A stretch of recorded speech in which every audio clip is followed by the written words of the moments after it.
జరగబోయే ఎన్నికలు కేవలం 3 రోజుల్లో జరగబోతా ఉన్నాయి. కురుక్షేత్ర మహాసంగ్రామం. ఈ జరగబోయే ఎన్నికలు కేవలం ఎమ్మెల్యేలను ఎంపీలను ఎన్నుకునేందుకు మాత్రమే జరుగుతా ఉన్న ఎన్నికలు కావు.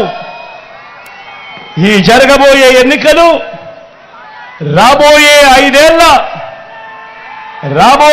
ఏళ్ల మీ ఇంటింటి అభివృద్ధిని, పథకాల కొనసాగింపును నిర్ణయించబోయే ఎన్నికలు ఈ ఎన్నికలు. జగన్కు ఓటు వేస్తే పథకాలన్నీ కొనసాగింపు, మళ్ళీ ఇంటింటి అభివృద్ధి. అదే పొరపాటున చంద్రబాబుకు ఓటు వేస్తే పథకాలన్నీ ముగింపు, మళ్ళీ మోసపోవటమే. ఇదే చంద్రబాబు గత చరిత్ర చెప్పిన సత్యం.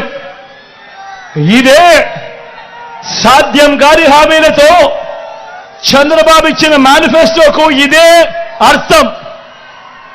ప్రతి ఒక్కరూ కూడా ఈ విషయాన్ని గుర్తుపెట్టుకోమని, జ్ఞాపకంలో పెట్టుకోమని మీ అందరితో కూడా సవినయంగా మనవి చేస్తా ఉన్నా.